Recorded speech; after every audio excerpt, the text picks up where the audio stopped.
नमस्कार, Asian public TV में आपका स्वागत है।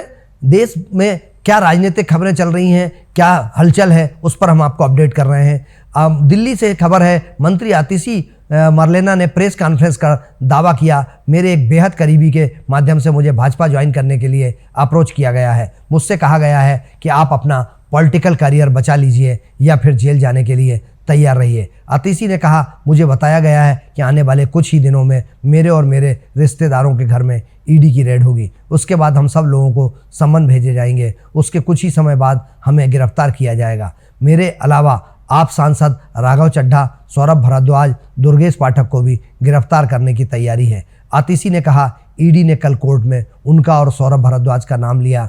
उस बयान के आधार पर जो ईडी और सीबीआई के पास पिछले 1.5 साल से है, ये स्टेटमेंट ईडी की चार्जशीट में भी है।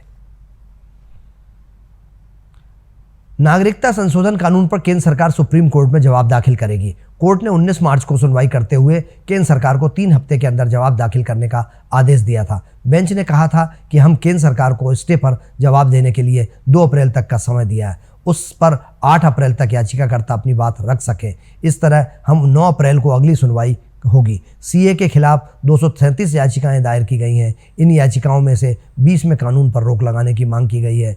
सुप्रीम कोर्ट की 3 सदस्यीय बेंच इस मामले में सुनवाई कर रही है। भारतीय मौसम विभाग ने इस साल ज्यादा गर्मी का अनुमान लगाया है। अप्रैल से जून के बीच 3 महीने तापमान ज्यादा रहेगा। वहीं इस बार 20 दिनों तक लू की संभावना जताई गई, जो अमूमन 8 दिनों तक रहती है। IMD के मुताबिक अगले 3 महीनों में देश के 6 राज्यों मध्य प्रदेश, महाराष्ट्र, गुजरात, कर्नाटक, उड़ीसा और आंध्र प्रदेश में गर्मी का ज़्यादा असर रहेगा। अगले हफ्ते तापमान 2 से 5 डिग्री तक बढ़ सकता है।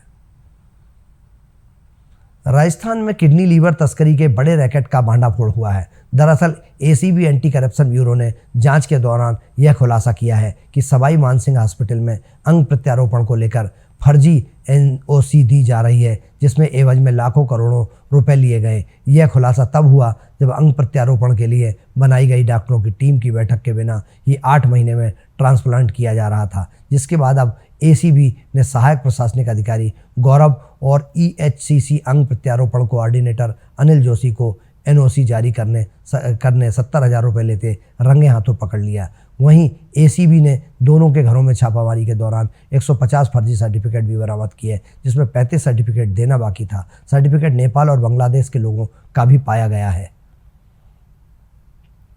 पतंजलि आयुर्वेद के भ्रामक विज्ञापन मामले में बाबा रामदेव सुप्रीम कोर्ट पहुंचे।